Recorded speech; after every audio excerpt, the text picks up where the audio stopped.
Hamilton just revealed something Ferrari never planned to show, because after his first real runs at Fiorano, he described the car in a way that instantly raised questions inside the paddock. Not faster, not more powerful, more precise, more stable, exactly where it used to brake. And that one detail changes everything. Because during those sessions, he completed over 200 kilometers in controlled, wet conditions, repeating full race scenarios on a private track no other team can access. And suddenly, the driver who struggled with confidence last season is talking about control. Real control. But here's the part that should worry everyone. Ferrari didn't just improve the car. They fixed the exact weakness that was stopping their most extreme upgrade from working. Completely in private. Completely within the rules. And once you understand what that upgrade actually does, you realize this isn't just progress. It's the moment Ferrari's entire concept finally started to work. At first, it didn't sound like a big deal. Just a few words. A simple description of how the car felt. But in Formula One, drivers don't speak like that unless something has changed. And Hamilton's choice of words was very specific. He didn't talk about speed. He didn't talk about balance. He talked about confidence. About knowing what the car would do before it actually did it. And that is not normal, because confidence like that doesn't come from nowhere. It comes from repetition, from eliminating uncertainty, from removing the exact moments where the car used to surprise you. And that's exactly what Ferrari targeted at Fiorano. Because during those 2 days, Hamilton wasn't exploring the limits. He was repeating them, over and over again. Same braking zones, same corner entries, same low grip conditions created with artificial rain and full wet compounds designed for future seasons. And that detail matters more than it seems, because low grip doesn't hide problems. It exposes them. If the rear is unstable, you feel it immediately. If the transition is slow, you notice it instantly. If the car is unpredictable, it becomes impossible to drive consistently. So when Hamilton starts describing the car as predictable, as stable, as something he can trust under braking, that tells you one thing. Ferrari fixed something fundamental. But here's where it gets even more interesting, because they didn't fix it with upgrades. Not yet. The car he was driving was still the same base package from the first races. Same known limitations. Same narrow performance window. Which means the change didn't come from parts. It came from understanding. From aligning the driver with the behavior of the car. And that is far more powerful. Because when a driver truly understands a car, he stops reacting. He starts anticipating. He knows exactly when to brake, exactly how much to push, exactly where the limit is without searching for it. And that's when performance appears. But there's another layer here, one that almost no one is talking about. Because while Hamilton was building that connection on track, Ferrari engineers were watching something very specific. Not lap times, not top speed, micro details. Steering corrections, brake pressure traces, throttle application, tiny inputs that reveal whether the driver trusts the car or is still fighting it. And by the end of those sessions, something became clear. The corrections were smaller. The inputs were cleaner. The hesitation was gone. And that's not a small step. That's the difference between unlocking performance and leaving it unused. But here's the part that changes everything again. Because this level of adaptation only makes sense if something much more demanding is coming next. Teams don't invest this much effort, this much precision, this much control, unless the next step requires absolute accuracy. Something that punishes even the smallest mistake. Something that only works if the driver is already prepared. And now the picture starts to form. Because Hamilton didn't just describe a better car. He described a car that is finally ready to use something Ferrari hasn't fully revealed yet. And that's where the Real story begins. Because what Ferrari is preparing cannot be driven on instinct alone. It demands precision, perfect timing, and absolute trust in something the driver cannot even see. Because the moment that defines everything happens in less than a second. Flat out on the straight, maximum speed, and then braking. That transition, that exact instant, that's where Ferrari's entire concept either works or collapses. And Hamilton felt it, not because someone told him, because he experienced it. Lap after lap at Fiorano.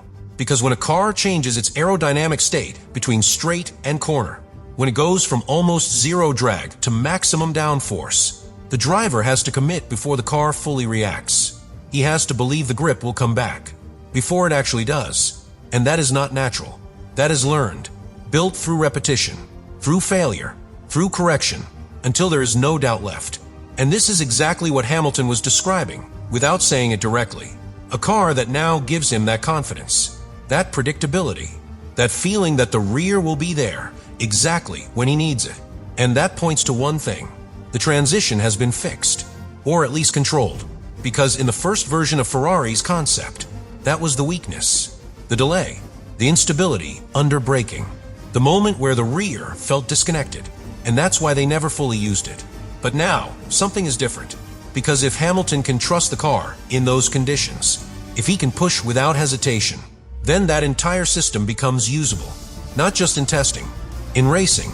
And that's the turning point, because a system that sits in the garage does nothing, but a system the driver can actually use changes everything. And this is why Fiorano mattered so much, because you cannot solve this during a race weekend. You don't get enough laps. You don't get consistent conditions. You don't get the same corner again and again until the problem disappears. But Ferrari did. They created that environment. They forced that learning process. And now the result is starting to show. Not in lap times. Not yet. In behavior. In confidence. In the way Hamilton talks about the car. And that's always the first sign. But here's where it becomes even more important. Because this isn't happening in isolation. At the same time, Ferrari is preparing a full upgrade package. New floor, refined rear wing, improved energy system, all designed to work together, all designed to push the car further. And now, for the first time, the driver might actually be ready to extract all of it, which changes the entire timeline. Because normally upgrades arrive first, then the driver adapts, then performance comes. Ferrari reversed it. They adapted the driver first. So when the upgrades arrive, there is no delay, no learning phase, no hesitation. Just execution, immediately. And that is what makes this so dangerous. Because when everything aligns at the same time, the gain is not linear, it's exponential. But there is still one final question, the one that defines everything. Because if Hamilton is now comfortable, if the system is finally usable, if the car is ready to deliver its full potential, then why hasn't Ferrari shown it yet? Why keep it hidden? Why wait? And the answer is what reveals the real strategy behind all of this. Because Ferrari is not just preparing performance. They are choosing the exact moment to unleash it. Because the truth is, Ferrari is not hiding performance. They are timing it. And that is a completely different kind of strategy. Because in Formula One, being fast is not enough. You have to be fast at the right moment. Reveal it too early and your rivals react. They analyze. They copy. They close the gap. But hold it back. Prepare everything in silence. And then release it all at once. That's when the impact becomes impossible to stop. And this is exactly what Ferrari is doing. Because everything we've seen so far, Fiorano, the repetition, Hamilton's adaptation, the controlled conditions, it's all been phase one, the hidden phase, where mistakes are allowed, where problems are solved, where confidence is built without pressure. But now they are moving into phase two, exposure, real track, real competition, real consequences. And that changes everything, because the next time this car appears, it won't be incomplete, it won't be experimental, it will be ready, fully aligned, driver and machine operating as one system. And that's when the real shock happens. Not because the car looks different, but because it behaves differently. On the straight, it gains more than expected. Into the braking zone, it stays stable. Through the corner, it carries speed. And out of the exit, it delivers power exactly when needed. No wasted movement, no hesitation, no correction, just precision. And that's when the rest of the grid starts to realize something. This didn't come from a single upgrade. It came from preparation, from building every piece in advance, so that when the moment arrived, everything worked together instantly. And that's the part no one can copy, because other teams will see the result. They'll analyze the data, they'll understand the concept, but they won't have the process. They won't have those repeated laps at Fiorano. They won't have that controlled adaptation. They won't have a driver who already solved the hardest part before the system even arrived. And that delay, that gap between understanding and execution, is where Ferrari can take control. But there's still one final layer to this.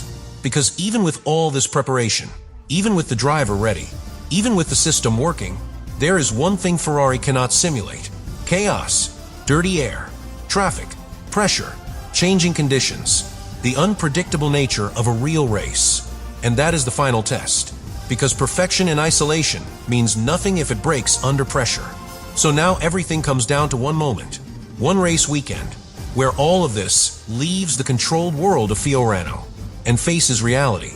And when that happens, we will finally see the truth, not the theory, not the preparation, the result.